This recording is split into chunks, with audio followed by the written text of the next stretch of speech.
갈라디아서 5장 16절부터 끝절까지 보도록 하겠습니다. 갈라디아서 5장 16절부터 26절 끝절까지입니다. 가지고 계신 그 핸드아웃 보시면서 하시면 되겠습니다. 갈라디아서 5장 두 번째 박스가 되겠습니다.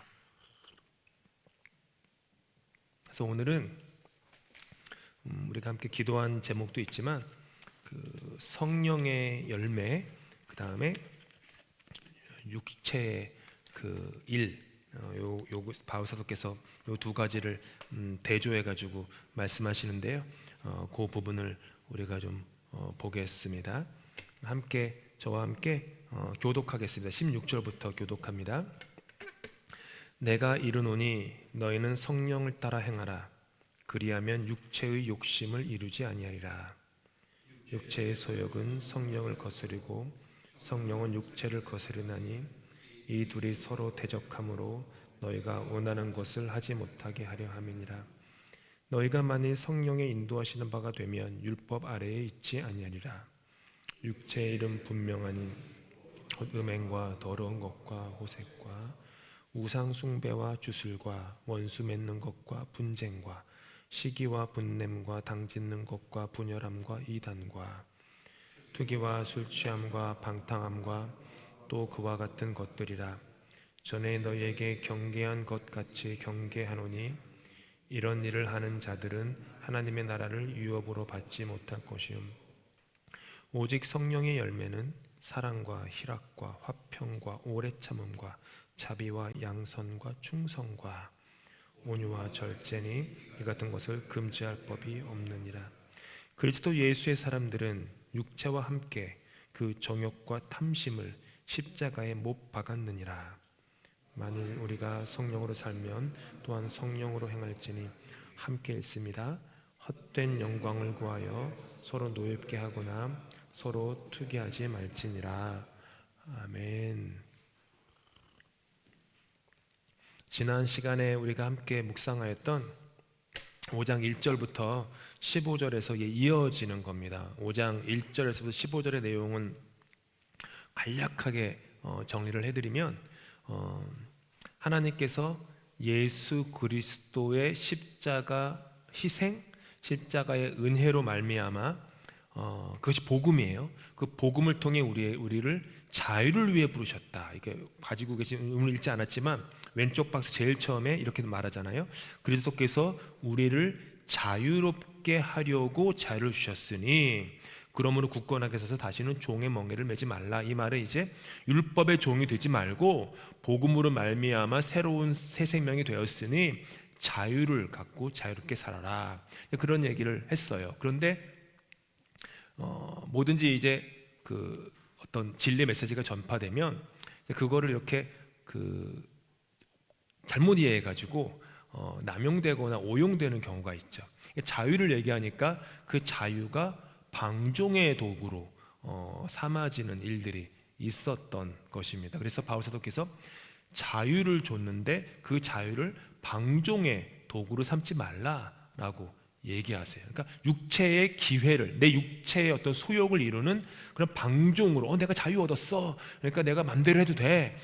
내가 하고 싶은 말 하고 가고 싶은 데 가고 먹고 싶은 거 먹고 내가 하고 싶은 거 말하고 싶은 거 다 하고 이렇게 하는 어떤 방종의 도구로 삼지 말아라라고 바울 사도께서 얘기하세요. 그래서 13절에 이렇게 얘기하시죠. 가지고 계신 유인물 13절 함께 읽어봅시다. 시작. 형제들아 너희가 자유를 위하여 부르심을 입었으나 그러나 그 자유로 육체의 기회를 삼지 말고 오직 사랑으로 서로 종노릇하라. 그러니까 지금 자유를 위해서 우리의 부르심은 자유예요. 하나님이 우리를 부르신 것은 자유를 위해 부르셨어요. 그런데 그 자유를 가지고 육체의 기회를 삼지 말아라. 내가 자유를 받았으니까 내 육체라는 것은 그냥 이렇게 그 몸만을 얘기하는 게 아니라 우리 어떤 죄악된 그 부패된 우리 어떤 소욕, 정욕, 탐심, 오늘 이제 이런 것들을 얘기하는 거죠.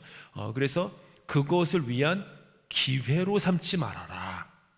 그리고 대신 서로 종노릇하여라. 사랑으로 서로 종노릇하는 것만이 자유가 방종이 되지 않는 길이다, 이런 얘기를 하시는 거예요. 바울사도께서 이런 말씀을 하신 이유는 아마도 추측하건대 갈라디아에 있는 교회, 갈라디아는 이제 지역이잖아요. 어느 한 도시나 마을이 아니라 여러 갈라디아 지역에 있는 여러 갈라디아 교회들에서 이렇게 자유를 방종으로 삼아 육체의 일에 빠지는데, 그 중에 그 갈라디아 교인들이 빠졌던 육체의 일 중에 대표적인 것들이 대인 관계의 그 문제였어요. 이제 뒤에 보겠지만 바울사도께서 얘기하는 육체의 일 중에 거의 대부분이 이 대인 관계에 관련된 말씀이에요. 그래서 그런 것이 있었겠죠. 그러니까 그런 게 없으면 바울사도께서 그런 말을 쓰지 않으시잖아요. 그렇죠? 근데 이런 얘기를 쓰셨다는 얘기는 그런 일이 있었던 걸로 우리가 추측해 볼 수 있죠. 그래서 바울사도께서 오직 서로를 사랑으로 대해라. 사랑으로 대해라. 사랑으로 대하는 것은 뭐냐면 서로 종노릇해라. 높아지지 말아라. 다른 사람보다 높은 위치에 가려고 하지 말아라. 예수님께서도 상석에 앉지 말아라. 머리가 되려고 하지 말아라. 으뜸이 되려고 하지 말아라. 낮은 자가 되어라. 섬기는 자가 되어라. 하나님이 높이신다. 세상에서 상을 다 받으면 하늘나라에서 상이 어디 있겠느냐. 이런 마음, 이런 겸손한 순종과 그런 종의 마음을 가지라는 거죠. 그래서 오늘 공부하는 본문도 육체의 일, 성령의 열매도 그 맥락에서 이렇게 우리가 볼 수 있어요. 먼저 바울사도께서는 이제 16절에 보니까 성령을 따라 행하라. 근데 성령을 따라 행하면 육체의 욕심을 이루지 않을 것이다. 않는다. 성령을 따라 행하면 육체의 욕심을 이루지 않는다. 그러니까 그 율법을 따라 행하는 것과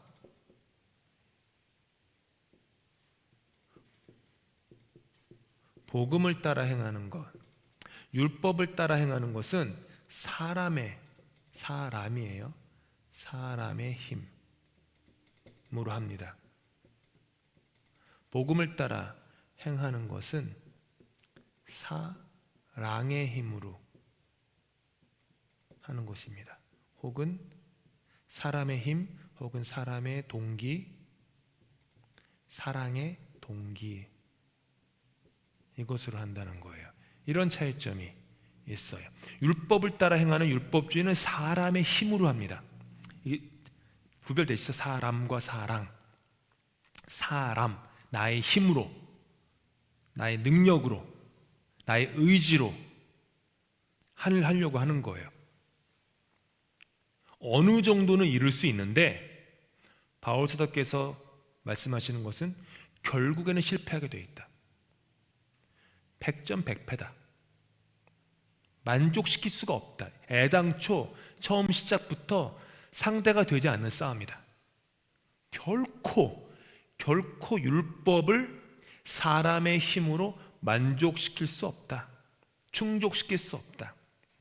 그런데 복음으로 말미암아 성령을 받은 사람, 여기 복음을 통해서 여기에 이제 성령이 이제 들어오시는 거죠. 성령.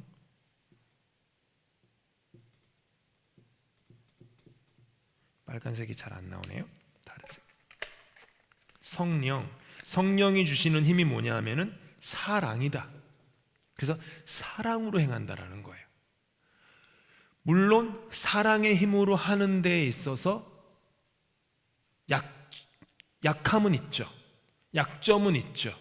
그런데 이 사람은 율법 아래가 아니라 복음이라고 하는 은혜 아래에 있기 때문에 하나님이 버리시지 않는다 라는 거예요. 내가 어디 아래에 있느냐에 따라서 내가 버림받거나 버림받지 않거나 인 거죠. 율법 아래에 있으면은 가능하지 않은 거예요. 복음, 은혜 아래에 있으면은 가능하다. 16절에서 성령을 따라 행하면 육체의 욕심을 이루지 않는다라고 하셨어요. 17절에 보니까 이 한국어 번역이 빠져 있어요.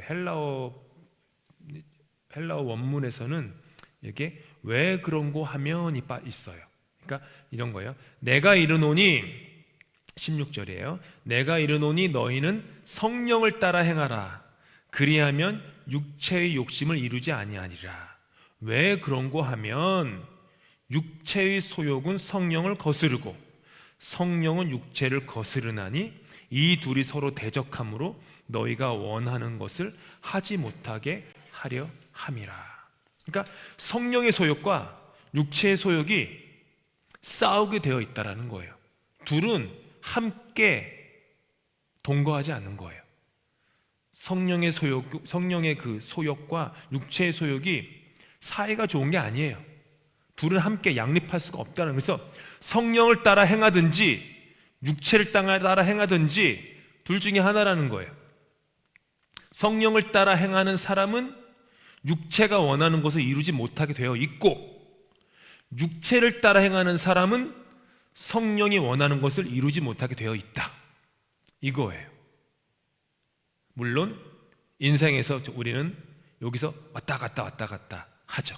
어떨 때는 성령을 따라 행하다가 또 어떨 때는 육체의 소욕을 따라 행하다가 또 왔다 갔다, 줄다리기 하는 것처럼 그렇게 합니다.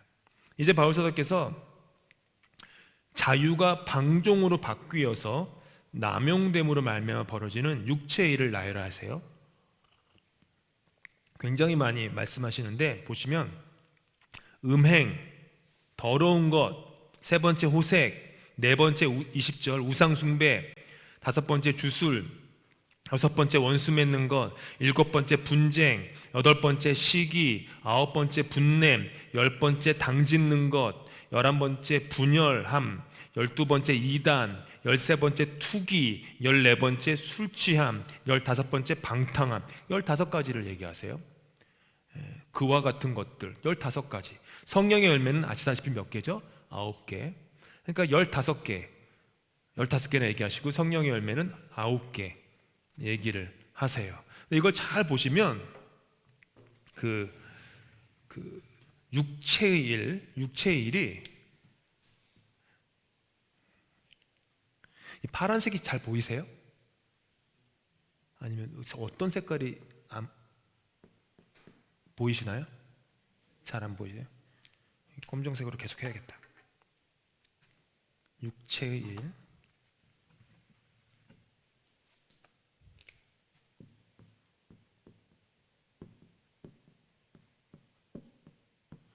육체의 일이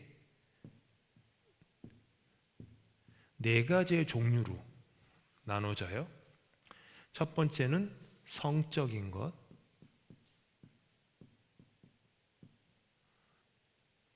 성적이에요. 성적이 아니에요. 성적인 거예요.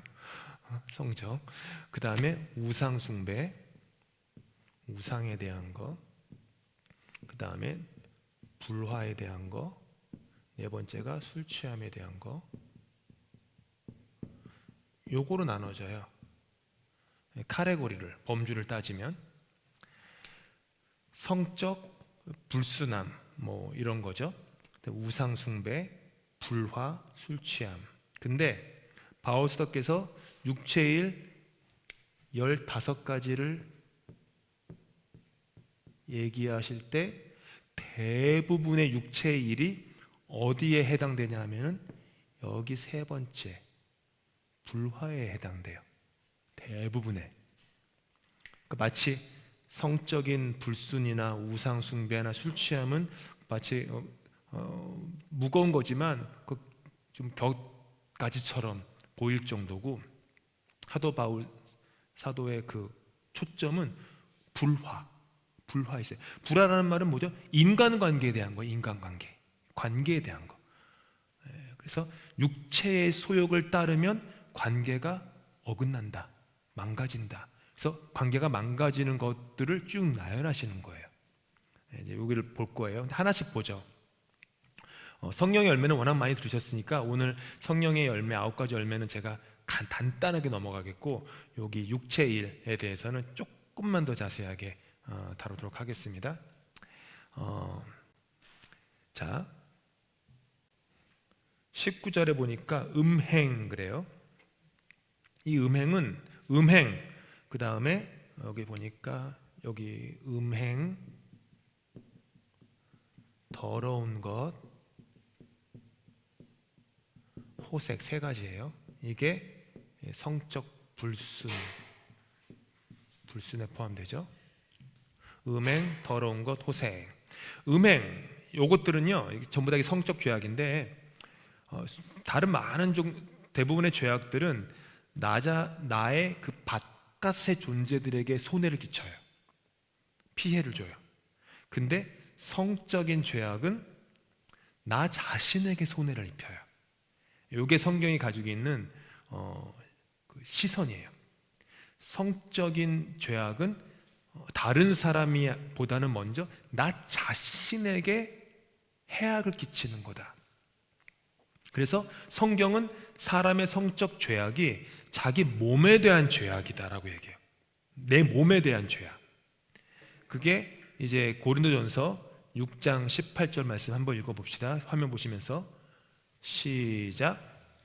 음행을 피하라. 사람이 범하는 죄마다 몸 밖에 있거니와 음행하는 자는 자기 몸의 죄를 범하느니라. 이게 분명히 말씀하잖아요.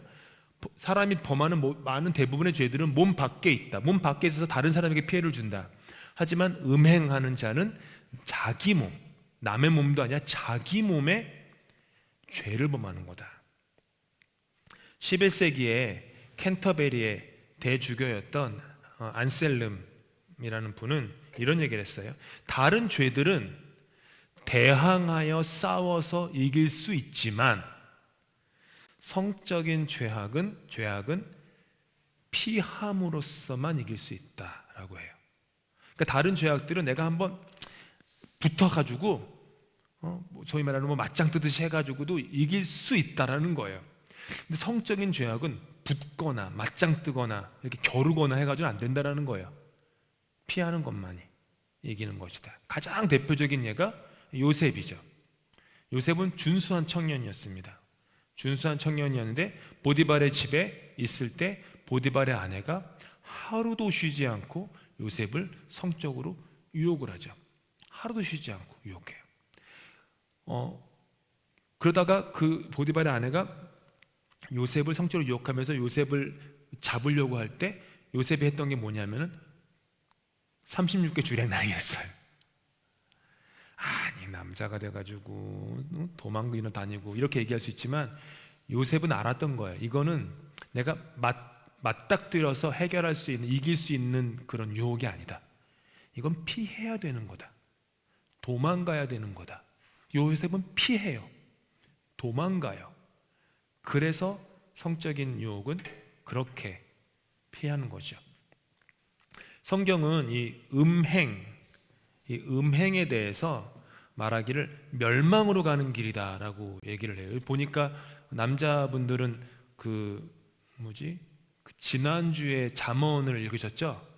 성경 성도봐. 그리고 오늘 보니까 여자분들은 오늘 잠언을 읽으셨더라고요.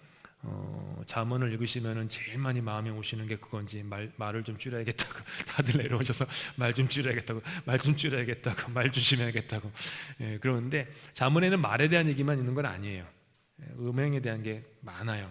특별히 잠언 7장의 말씀은 음행에 대한 거고 한가한 곳에서 동네 구석진 곳에서 남편이 떠난 틈을 타서 청년을 유혹하는 여인의 모습이 7장에 가득 차 있죠.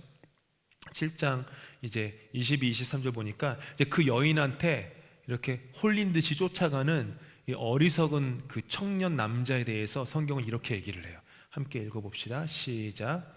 소가 도수장으로 가는 것 같고 미련한 자가 벌을 받으려고 쇠사슬에 매이러 가는 것과 같도다. 필경은 화살이 그 간을 뚫게 되리라. 새가 빨리 그물로 들어가되 그의 생명을 잃어버릴 줄을 알지 못함과 같으니라. 이게 그렇다는 거. 이 청년의 모습이 이 잠언의 저자가 볼 때 도살장에 끌려가는 소 같다 해가지고 가고 있는데 지금 그런 거예요. 미련한 자가 벌 받으러 가는 것 같다.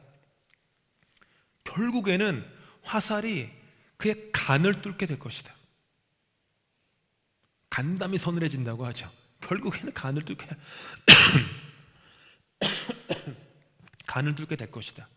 새가 빨리 그물에 들어가는데 생명 잃어버릴 줄도 알지 못하고 들어가는 것 같다. 이게 쥐덫이다, 새덫이다. 덫 같은 거 뭐 해보신 적도 있으시겠지만 유튜브에도 많이 나오는 거 보면요, 그냥 아무것도 모르고 들어가요. 멧돼지 같은 경우도 보면요, 이렇게 막 먹을 거 앞에 있다고 막 들어가요. 새들도 옛날에 이제 뭐 소쿠리 같은 거에다가 이렇게 막대기 세워가지고 여기다가 음식 놓으면은 이렇게 툭 하면은 이렇게 소쿠리 덮어가지고 새 잡고 참새 잡고 그랬잖아요. 그냥 막 들어가요. 멸망의 길인 줄도 모르고 들어가는 거죠. 그러니까 어리석다라고 하는 거죠. 더러운 것은 단어의 뜻이, 헬라어 뜻이 뭐냐면은 불결한 상처의 고름 혹은 불순물을 골라내지 않은 물질을 뜻하는데 당시에 있었던 일반적인 어떤 성적인 어떤 불결의 행습, 이런 것들을 뜻합니다. 호색은 뭐 단어 그 자체로 방종스럽고 노골적이고 그 다음에 제멋대로 행하는 그런 불순한 불결한 행습들을 얘기하죠. 그 다음에 이제 바울은 두 번째 카테고리 우상 숭배에 대해서 말합니다. 20절이 그거죠. 우상 숭배와 주술 두 가지예요. 우상 숭배는 이제 우리도 전에 뭐 십계명 설교 때 여러 번 말씀드렸으니까 뭐 더 자세하게 말씀드릴 건 아닌 것 같고, 하나님을 보이는 형태로 축소시키는 것. 그래서 인간이 주장하는 거. 그러니까 그거죠. 이렇게 그 아이폰이 나왔을 때 이게 왜 세상을 바꿨냐 하면, 세상에 어느 누가 전화기를 내 손 안에 쥘 수 있다고 생각하겠어요? 전화기를 내 손 안에 쥐고 마음대로 다닌다고 생각을 하겠어요? 손 안에 쥐니까 모든 것이 내 안에, 여기 안에 있는 거예요. 이 안에 다 내 손 안에 있어이다. 내가 다 주장하고 내가 오물락조물락 뭐 다 할 수 있는 거죠. 근데 인간은 예전부터 하나님도 그렇게 하려고 했다라는 거예요. 하나님을 작게 만드는 거죠. 그러니까 출애굽한 백성들이 모세가 시내산에 올라갔을 때 두려우니까 자기 금은 보화를 나름대로 귀한 헌신을 한 거예요. 금은 보화를 모아가지고 다 녹여가지고 금송아지를 만들어요. 전에도 말씀드렸지만 그들이 예배한 금송아지는 하나님을 떠나 다른 신을 섬겼다는 게 아니에요. 하나님이 금송아지다라고 그들이 이해했던 거예요. 그러니까 하나님은 금송아지의 이미지가 제일 어울려. 왜냐면 그 송아지가 최고의 너무 중요한 동물이잖아요. 힘도 있고 또 농경사회였으니까 모든 것에 생존에 되려는 모든 것들이니까 그렇게 했던 거예요. 축소시킨 거죠. 하나님을 작게 담은 거죠. 컨테이너에 하나님을 집어넣은 거예요. 혹은 우상숭배, 하나님 아닌 것을 하나님으로 아는 무지 같은 것들, 혹은 하나님께 드릴 영광을 다른 것에게 돌리는 도둑질, 영광을 빼앗는 것, 우상숭배이죠.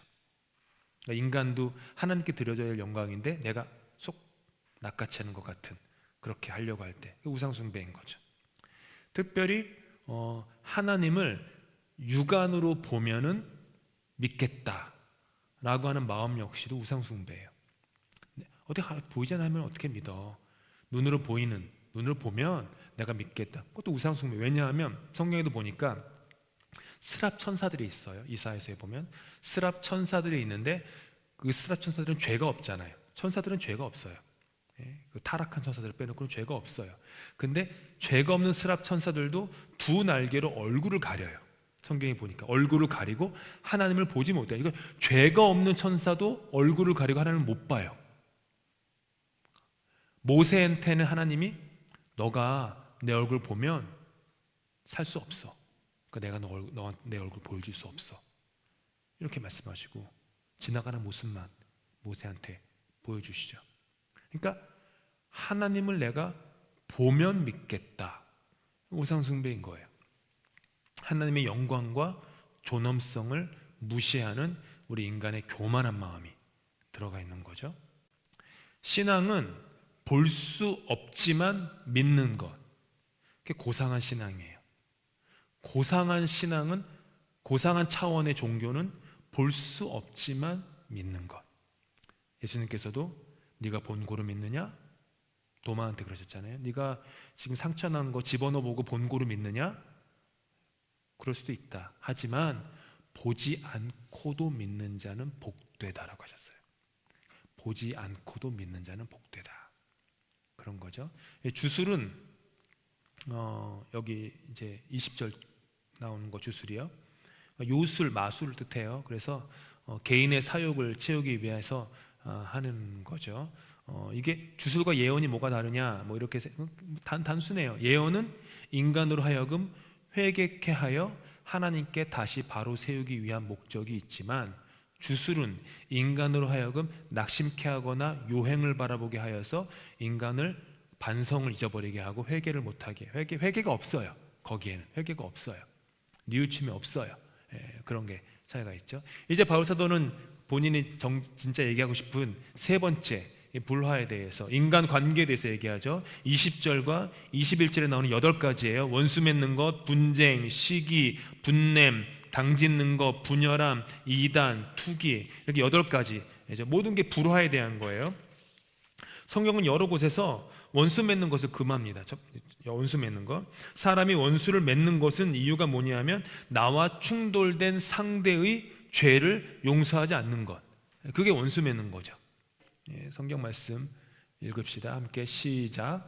내가 만일 내 원수의 길 잃은 소나 하기를 보거든 반드시 그 사람에게로 돌릴지며, 내가 만일 너를 미워하는 자의 나귀가 짐을 싣고 엎드러짐을 보거든 그것을 버려두지 말고 그것을 도와 그 짐을 부릴지니라. 원수 맺지 말라는 거잖아요.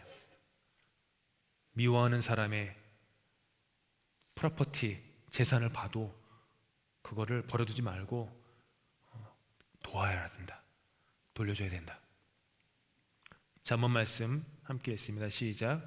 네 원수가 넘어질 때에 즐거워하지 말며 그가 엎드러질 때에 마음에 기뻐하지 말라.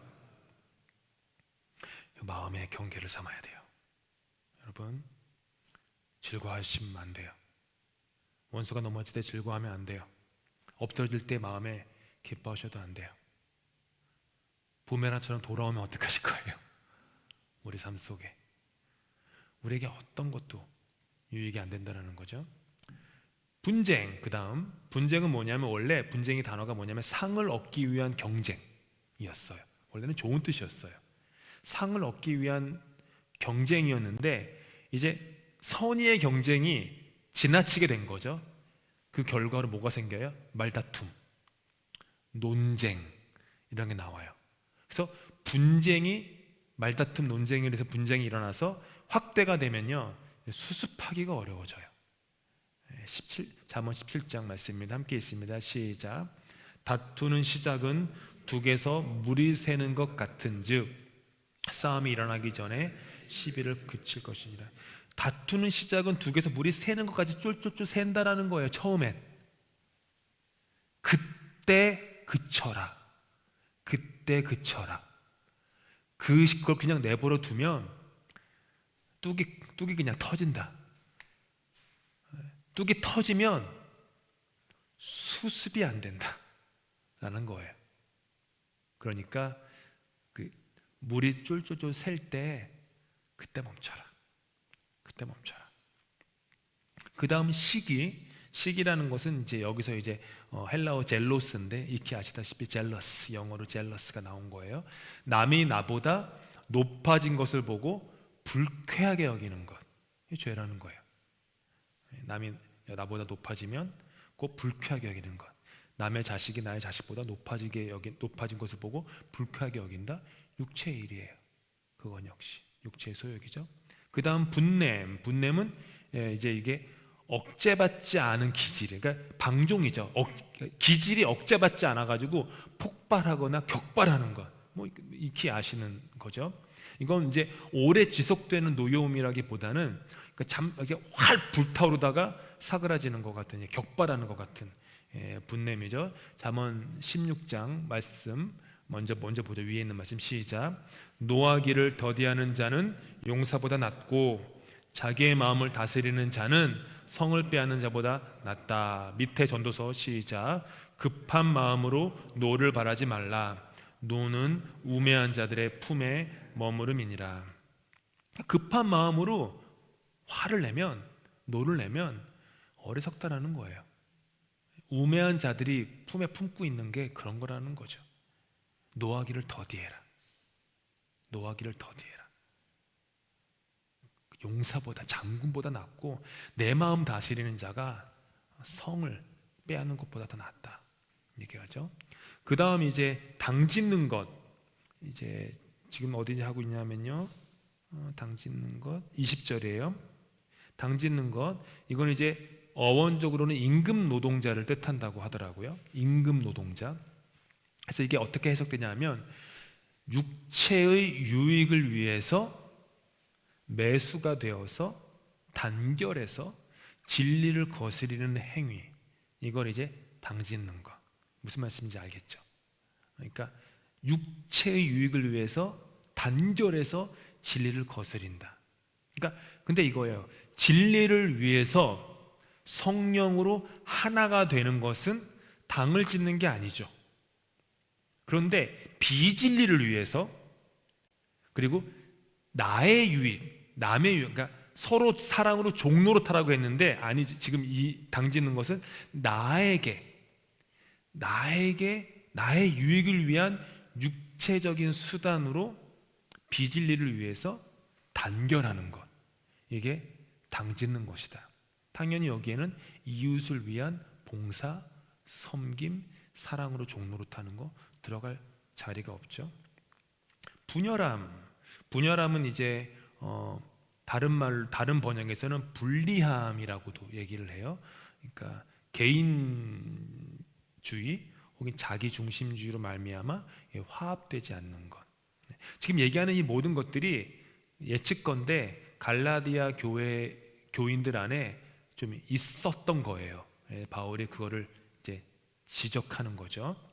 그 다음에 이제 어디죠? 20절 끝에 이단이라고 되어 있는데 이 이단의 원래 뜻이 채택하다라는 뜻이에요. 채택하다라는 뜻이 있어요. 그러니까 신자들이 공통적으로 가지는 진리와 표준, 그리고 역사적으로 고백해온 성경적 교리에 위배되는 의견을 채택하는 것, 그게 이제 이단이다라고 하죠.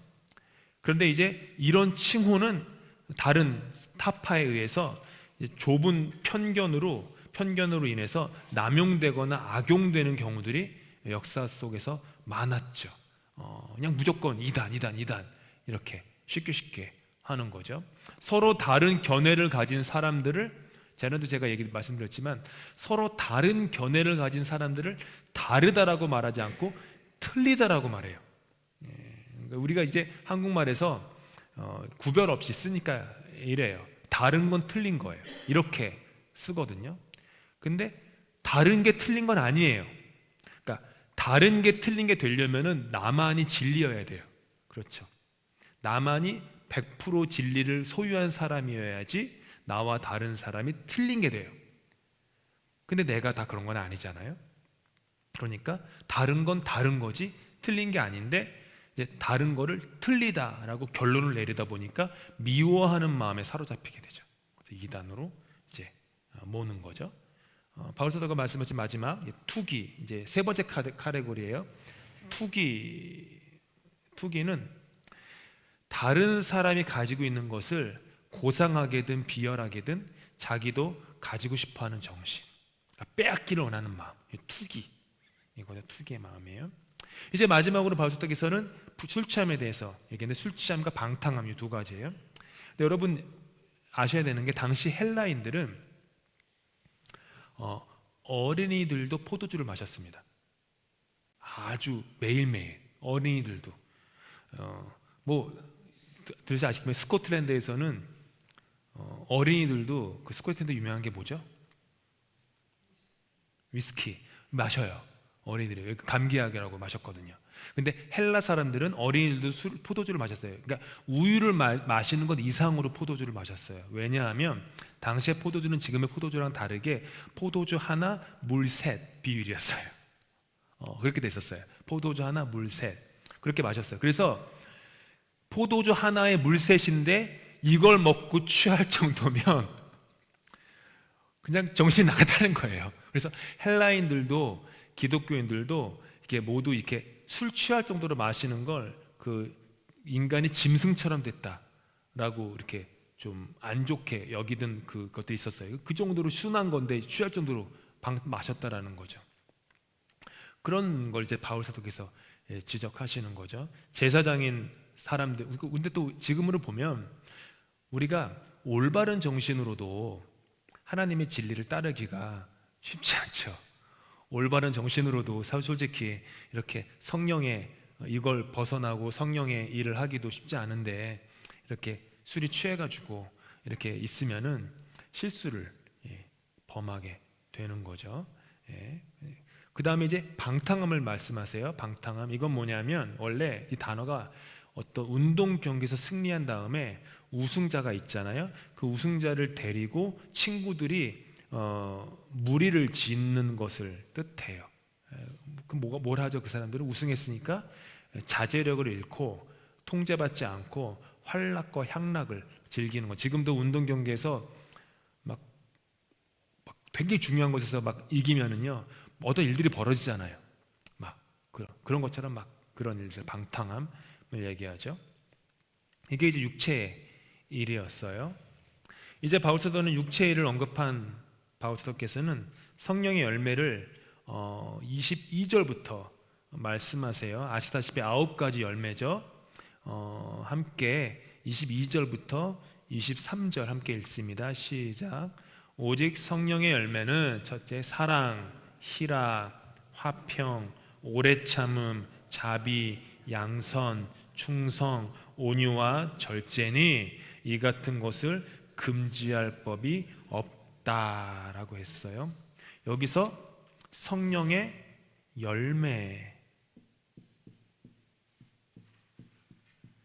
열매라고 했는데 제가 지금 뭐 워낙 9가지 열매가 뜻하는 바가 뭐 명약 관화하기 때문에 자세하게 설명은 안 드리겠고요. 한 가지 우리가 좀 주목하고 싶은 것은 성령의 열매에서 이게 단수로 쓰였어요. 성령 열매는 9가지인데 사도 바울은 성령의 열매들이라고 하지 않고 열매, 헬라어도 복수를 쓰지 않고 단수를 썼어요. 단수. 성령의 열매들이 아니라 성령의 열매. 즉 9가지의 열매가 각각 다른 뿌리에서 나오는 게 아니라 어디서? 뿌리는 뭐죠?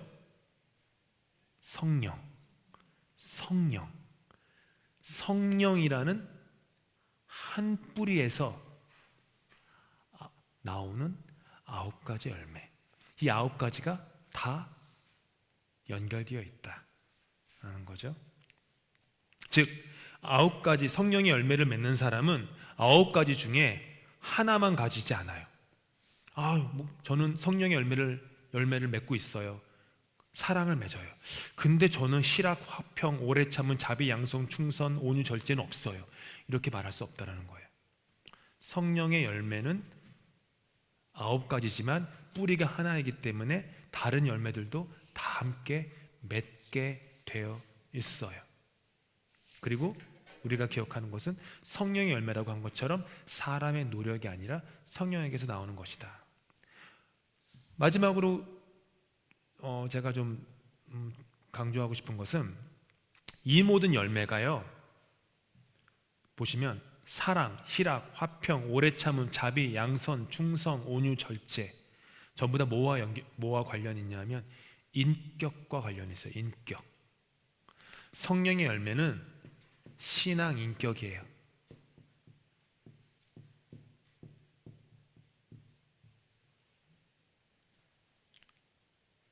신앙 인격. 복음으로 사는 사람은 사랑의 힘이 동기가 되기 때문에 성령으로 말미암아 그의 인격이 성숙해지고 그의 인격이 성장합니다. 서두에서 제가 강조했듯이 9가지 성령의 열매 모두가 인간관계를 성숙시키고 성장시키는 우리 인격의 태도와 행동이에요. 한번 보십시오. 사랑 있는 사람, 사랑과 희락과 화평과 오래 참음과 자비와 양선과 충성과 온유와 절제, 이게 있을 때 자연스럽게 인간관계는 성숙해지고 성장할 수밖에 없죠. 그렇죠. 갈라디아 교인들이 가지고 있었던 약점이, 부족함이 이것이었던 것 같습니다. 왜요? 율법 아래에 살게 되니까. 복음으로 시작했는데 율법주의자들의 유혹으로 말미암아 율법에 빠지게 되니까 당연히 인간관계에서 사랑이 사라져요. 은혜가 사라져요. 그러면 남는 건 육체의 일밖에 없는 거죠. 관계가 성숙할 수 없습니다. 관계가 성장할 수 없습니다. 뭐가 생기죠? 불화가 생기는 거죠. 그래서 바울은 그들에게 복음을 회복해라. 근데 복음을 회복하게 되면 어떤 일이 일어나느냐? 성령의 열매가 맺힌다. 복음이 회복되면 성령의 열매가 맺히는데 그 성령의 열매는 인간관계의, 그러니까 우리 인격을 성숙시켜서 인간관계를 성장시킨다. 깊게 한다. 이렇게 쭉 펼쳐 놓고 계시는 거죠. 성령의 열매. 열매라고 바울 사도께서 말씀하셨어요. 열매라는 단어 써요. fruit, 열매. 그러니까 예수님께서도 이렇게 농부의 이미지를 갖고 비유를 많이 드셨잖아요. 농사의 이미지. 바울 사도도 지금 농사의 이미지를 가지고 얘기하는 거예요. 열매는요 다 즉각 맺히지 않습니다. 열매는 시간이 걸립니다. 우리의 저와 여러분의 인격 속에 성령의 열매가 맺히는 데에는 시간이 걸려요. 하나님 저 아직 왜 이러죠? 그런 마음 좋아요. 하지만 시간이 걸리는 거는 잊어서는 안 되겠습니다. 하지만 분명하게 점진적으로 이루어져가는 그 여정이다, 과정이다 라는 것. 지금 알 수 있는 거는요 진짜가 아니에요. 내가 열심히 기도했더니 겸손이 생겼어. 그거는요 가짜일 가능성이 많아요. 진짜로 이렇게 겸손한 마음이 오면요 내가 겸손한지 몰라요. 시간이 지난 다음에 지나온 나의 발자취를 볼 때 내가 내 안에 겸손이 있었네, 이게 보이는 거예요. 그때는 몰라요. 그때 알면 웬만해서는 가짜일 가능성이 커요. 지나고 난 다음에 알아요. 열매라는 게 그렇잖아요. 열매니까요. 열매가 지금 나 사과가 맺히고 있어 막 이러지 않잖아요. 지나고 나서 맺힌 거 보니까 사과가 맺혔네, 배가 맺혔네, 감이 맺혔네, 이거 알 수 있는 거거든요. 사랑, 희락, 화평, 오래 참 이런 것들도 그때는 모르지만 지나고 난 다음에 보면 하나님께서 나의 삶에 사랑을 세워주셨네, 희락을 심어주셨네, 화평을 주셨네, 오래 참는 인격을 하나님께서 나에게 단련시키셨네, 자비하게 하셨네, 양성과 충성과 온유와 절제를 나한테 알려주셨네, 이런 것을 맺게 돼 있어요. 마지막 마무리하면 24절 함께 있습니다. 시작. 그리스도 예수의 사람들은 육체와 함께 그 정욕과 탐심을 십자가에 못 박았느니라. 이 얘기는 뭐냐 하면 그리스도 예수의 사람들이라고 했는데 이거는 그리스도께 속했다라는 말이에요. 그리스도께 속한 사람들, 즉 그리스도께 속해 있기 때문에 신자들은 자신들의 육체와 함께 정욕과 탐심을 십자가에 못 박았다. 그리스도께서 우리의 모든 정욕과 탐심을 십자가에 못 박고 죽으셨기 때문에 원칙적으로 우리 안에서 정욕과의 관계는 끊어졌다. 원칙적으로 끊어진 거예요. 예수 믿고 다 사라진 건 아니에요. 여전히 그 안에서 우리는 씨름하고 또 씨름하고 또 씨름합니다. 하지만 원칙적으로는 끊어진 것이고 결론적으로는 승리한 거예요. 결론적으로는. 다만 이 땅에 사는 동안에 우리가 여전히 그 성장과 성숙을 위한 성숙통을 겪는 과정 속에 있는 것이죠. 그래서 그리스도의 부활하심을 믿기 때문에 영적인 새 생명을 얻은 우리들이 이 땅에 사는 동안에 부단히 여기 있는 육체의 일, 정욕과 탐심 이런 것들과 싸운다. 부단히 싸운다. 그래서 그것이 우리의 존재를 주장하지 못하도록 하는 것이 된다라고 하는 말로 바울사도께서 5장을 마무리하십니다. 그러면서 25절 함께 있습니다. 25, 26절 함께 있습니다. 시작. 만일 우리가 성령으로 살면 또한 성령으로 행할지니 헛된 영광을 구하여 서로 노엽게 하거나 서로 투기하지 말지니라. 다시 한번 26절에서도 바울사도께서는 인간 관계에 대한 그 조언으로 말씀을 마치죠. 그래서 성령으로 살아라. 성령으로 살아라. 서로 종노릇하여라. 그러니까 바울사도께서 지금 처음에 앞부분에는 1장, 2장, 3장에서는 되게 어려운 신학적인 얘기를 막 하세요.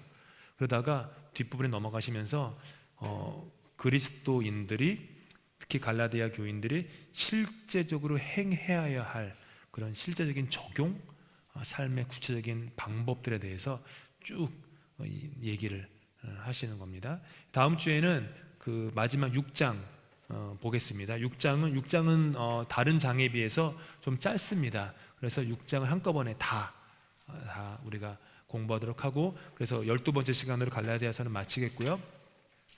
다음 주가 2월 7일일 거예요. 다음 주가. 그렇죠? 7일 맞죠? 그러면은 2월 7일에 갈라디아서를 마무리하고요. 2월 14일 그날이 발렌타인데이이기도 하지만 또 제2수요일 애쉬 원스데이로 해서 사순절이 시작되는 날입니다. 그래서 제2수요일에는 또 사순절 시작으로 우리가 또 사순절을 묵상하는 그런 예배 시간으로 가지도록 하겠습니다. 함께 기도하고 마치겠습니다. 사랑의 하나님, 성령을 따라 행하라. 육체의 욕심을 그리하면 이루지 아니를 하셨습니다. 하지만 우리는 인생을 살면서 성령을 따라 행하기보다는 육체의 욕심을 이루려고 살아갈 때가 참 많음을 고백하지 않을 수가 없습니다.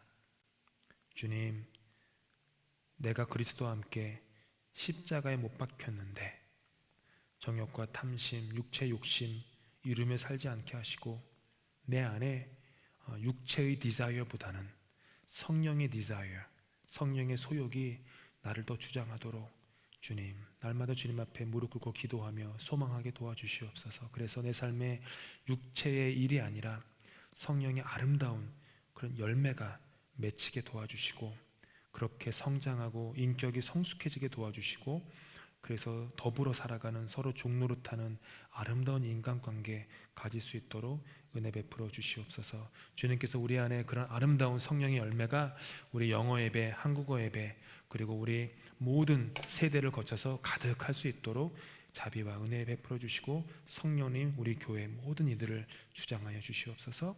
주님께서 가르치는 기도 예배 마칩니다. 하늘에 계신 우리 아버지 이름을 거룩하게 하시며 아버지의 나라가 오게 하시며 아버지의 뜻이 하늘에서와 같이 땅에서도 이루어지게 하소서. 오늘 우리에게 일용할 양식을 주시고 우리가 우리에게 잘못한 사람을 용서해 준 것 같이 우리 죄를 용서해 주시고 우리를 시험에 빠지지 않게 하시고 악에서 구하소서. 나라와 권능과 영광이 영원히 아버지의 것입니다. 아멘.